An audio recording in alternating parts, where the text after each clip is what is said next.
So recently I've been wanting to talk about some smaller projects that I finished a long time ago. This time it's about Sonic. There's a rather crucial part of the Sonic series that's been largely put aside and also happens to be very misunderstood. I strongly believe that if people take a much closer look and open their minds a little bit, they might find something of value here. I am of course talking about rings. Those iconic, collectible items in the Sonic series that everyone recognizes but no one really cares about. Anyway, in the beginning, rings played a simple role in the games, but things changed when they released Sonic Adventure, where you can use the rings you collect as money to buy stuff for your Shao. While it was cool for rings to have some additional purpose, what really appealed to me was having another reason to go back and continue playing long after finishing the main game. Some of the Game Boy Advance games had this ring collecting feature as well, and you could even send them to the GameCube games. But unfortunately, it only gives you the option of sending all rings, which is quite limiting, as you need to have lots of rings on the GBA games to really take advantage of the bonus content.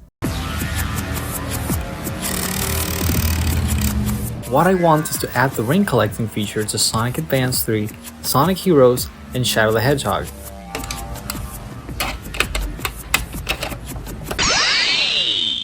Now you may be wondering, what's the point? These games don't have a way to use those rings. There isn't even a way to view the total amount you've collected. Well, there is only one reason for doing this: the Child Transfer Tool. The Child Transfer Tool has been one of my longest running passion projects. It began as a way to move Shao from Sonic DX to SA2 as sort of an assurance that I would always be able to do this without a link cable, because not every Wii model supports it. Over the years, the transfer tool evolved and started supporting more interesting stuff. So by using the Shao Transfer Tool, which works on both GameCube and Wii, you can view the rings you collect and choose the exact amount of rings you want to give to Sonic DX or Sonic Adventure 2. Yes, it's weird. If this is weird enough for you, let me know in the comments, yeah?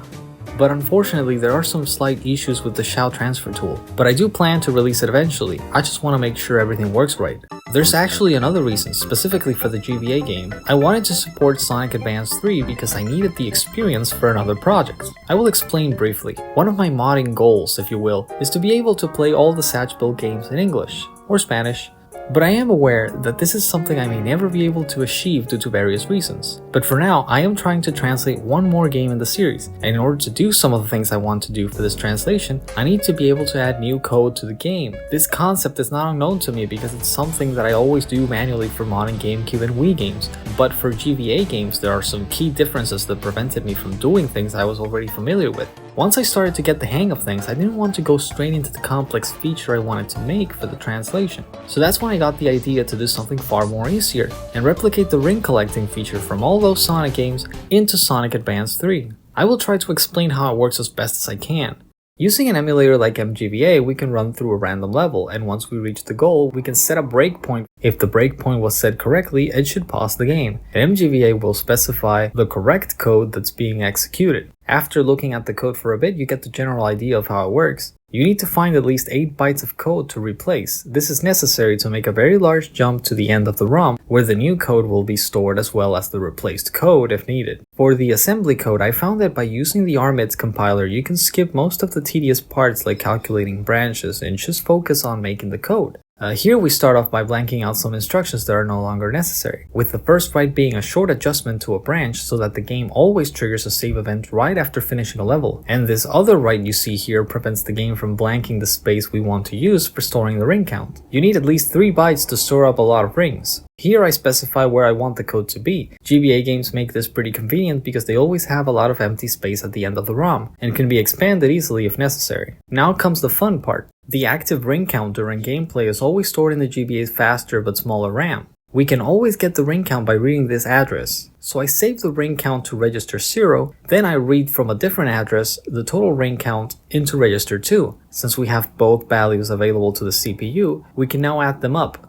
Tally them, if you will. As you can see from the comment, once it reaches the limit, it will wrap back to 0. We don't want that, so I set a limit of 999,999 rings. The Tiny Shao Garden only supports up to 99,999 rings, so I figured it would be cooler to use a much bigger number. If it exceeds that limit, it will write to the save the limit itself, which is in register 2. After this check is done, it will finish by replicating the original code. You enable the flag to hide the heads-up display. This is a single byte, but we can't write just that, so I use the OR instruction to preserve the bits because the other byte next to it can be any other value, so it's important that my code doesn't discard that information, otherwise the game will misbehave. Then we can return to the game's regular code, and we can check out the result.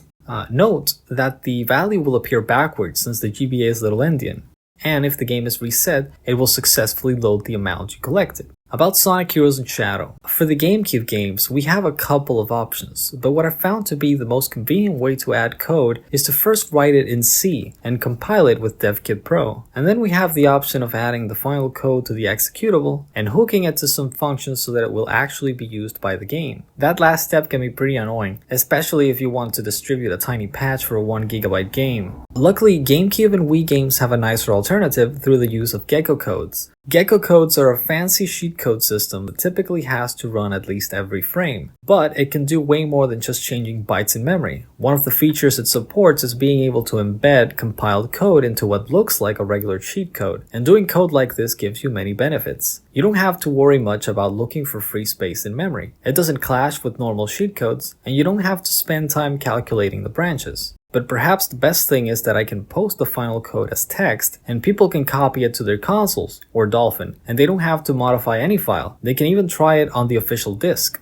Because of those benefits, this is the method I have chosen. The save code is very similar between both games. They also use data mangling, but as you can see here, both files have padding at the very end. This padding isn't always available, since it's not really part of the save structure used by the game. But the entire file actually appears briefly in memory whenever the game has to load or save. So to take advantage of the padding, I need to find an unused or static spot in memory to store the ring count temporarily. I always go for SDK debug strings. Their alignment usually results in some 32-bit values being 0, perfect for storing the ring count, and guaranteed to be on both GameCube games. For the GBA game, it was possible to do it all just by modifying a single function, but for GameCube we still don't know how to demangle the save, and the only part of the save file without the mangling is the padding, which isn't around all the time. So to handle this, I have to replace 3 functions: the result screen to store the ring count, the save writing screen, and the save loading screen. This way, it's possible to use the padding to save more information without any worry of messing up the actual save.